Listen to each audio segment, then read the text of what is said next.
So as of 3 hours ago from me recording this video, the open beta for Tom Clancy's The Division has ended, and after playing roughly 12 hours, I think I can safely discuss my thoughts and opinions on it, what's good, what needs improving, and what needs fixing. Now before I go into anything, from what I'm going to say, I don't want you to think that the game's bad. It's good, I very much enjoyed it, and if the only thing that changed between the beta and the actual release was the unlocking of all the content, I would happily play and buy the game. That being said, I probably won't go too much into what was really good about the beta, because if things work as they should do and are great fun, you probably don't notice them that much, and it's hard to pick out every single detail, as it was all pretty good. Now what I'm going to talk about and review is mostly Dark Zone related, as gameplay wise and mechanics that has slightly more than the campaign, and is where I spent 90% of my time. So let's start where you'll start. Matchmaking into the Dark Zone is split up into player brackets. For example, in the beta, there was bracket player level 1 to 7 and player level 8 to 8. What this means is whenever you'd go into the Dark Zone, you'd always have players of the same level bracket as you in the Dark Zone. So when the game comes out, you couldn't have a level 1 go into the Dark Zone and get killed by a max level. Now this does bring a problem, in that if friends are in different player level brackets, they can't play with each other in the Dark Zone, and this is actually a problem we encountered. One day Toby and I decided we wanted to go into the Dark Zone together to go rogue, maybe find some loot. I was level 8 and he was level 7. As a result, we couldn't play together and we had to spend the next hour leveling him up to 8. A way around this could be to manually lower your player level to that of your friend, but only temporarily. Let's be honest though, I'm no game designer, that's not my job to think of the idea, but it's just something to consider. The feature's good for balance, but bad for playing with friends. But while we were in the Dark Zone, it was good fun. The PvE encounters we got into were fairly challenging, yet not too hard, and the rewards were just as good. But there was a little problem. Sometimes it was too hard to find loot, or to find AI to fight. And I think this slight issue was linked into one fact. The player density was perhaps a little, only a little, too high. On the first day it wasn't as bad, and we came across people every now and then slightly more often, and more often. And on the final day of playing, we came across another group of players on every other street, which in my opinion is too often. Now I don't know how the system works, as the Dark Zone is one big area separated into Dark Zone 1, Dark Zone 2, Dark Zone 3, etc, etc. And it could be that there's a certain player amount for all of the Dark Zones combined, or it could be that there's a certain player count per Dark Zone area, so such as a player density. If all that happened was all of the players allowed on all of the Dark Zones combined were simply confined to these 2 Dark Zones, then I can understand that, and I guess we'll have to see for the full game. However, if there's a player density system, that might need to be tweaked and lowered. Now the rogue system was generally good. If you were a naughty person, you were heavily punished, and if you were a victim, you weren't.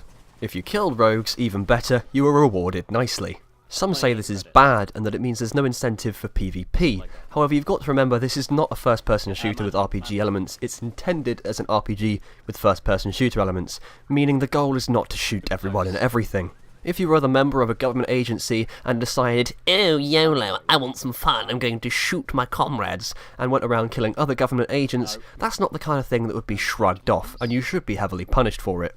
Rogue agents are at a bigger disadvantage when it comes to combat than standard agents, as they're marked on the minimap, and within a certain distance they can also be seen through walls. This in my opinion is good. However, there's definitely, and I mean definitely, an issue when it comes to triggering rogue status.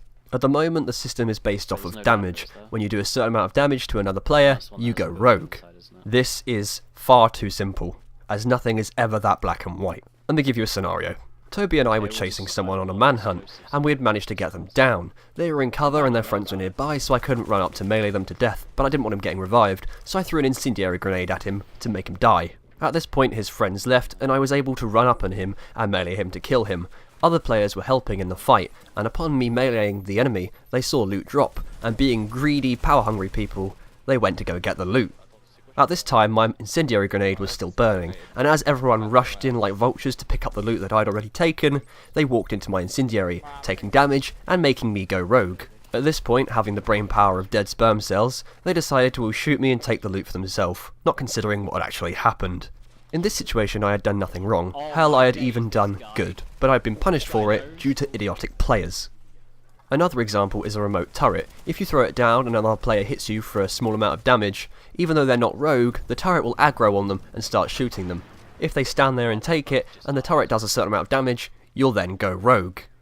In this situation, I tried shooting my own turret to destroy it, but the only way out of this situation is either for the turret to expire or for them to shoot it. And as the majority of people on the internet are utter twats, they would just stand there, take the damage, and make me rogue so they could all gang up and kill me. I can think of a couple ideas of how to fix this system, such as taking into account who damages who first, how much damage is dealt, and if people actually go down. I won't go into detail because there are kinks here and there, and I'm not a game designer, so that's not my job.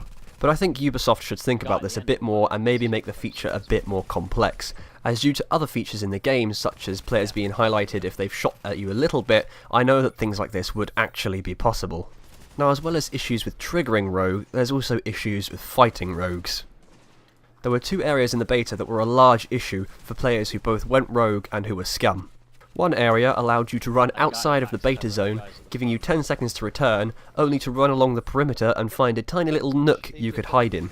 If people wanted to chase you, they too would have to run out of the beta zone, being exposed, and can only be there for 10 seconds, at which point you can happily shoot them and they cannot reach you. Another was a rooftop contaminated zone next to the north-eastern checkpoint. There was only one way up here, which was a ladder, and as a result, rogues could simply camp at the top and shoot any players who climbed to the top. Grenades could be thrown up, but not far enough to reach the rogues, and abilities such as turrets and sticky bombs wouldn't be able to reach them either. Rogues could sit here all day and farm experience and money simply by surviving bounties and triggering new rogue statuses. An easy fix for this would simply be adding the use of abilities on ladders, firearms on ladders, or allowing multiple ways up the buildings, such as a second ladder or stairs. Stairs would be the preferred option, as you can easily assault them, unlike a ladder. There was also one big bug that I noticed at the very start of playing the beta that I didn't know how to fix until I looked online, and that was an audio bug. In this bug, changing your sound effects volume in-game would cause an insane amount of echo and reverb, and would make the game extremely unplayable and displeasing. The fix was simply to put your game on full volume and change it manually through your desktop, which although is a way around, is not how it was intended to work and should be fixed. There were a couple other bugs, such as when using the medical grenade launcher, it not firing and simply aiming at the floor not working, but I couldn't reproduce that and don't know how that's going to be fixed. But like I said at the beginning, please don't take all of this negativity and funnel it into how the game works. This is simply issues with the beta and things that should probably be changed. Anything that I haven't mentioned in this video means it works extremely well and is a lot of fun. Or I'll be honest, I've forgotten about it. If you're interested on how the game actually plays, consider watching the footage I've put up, or someone else who's probably more interesting to you. The game comes out on March 8th and I'll definitely be playing it. I don't know what else to say, I'll be honest, so this is everything I can remember off the top of my head. I don't script stuff, as you can probably tell. Enjoy the rest of your day. Goodbye. Guys realised it was nice.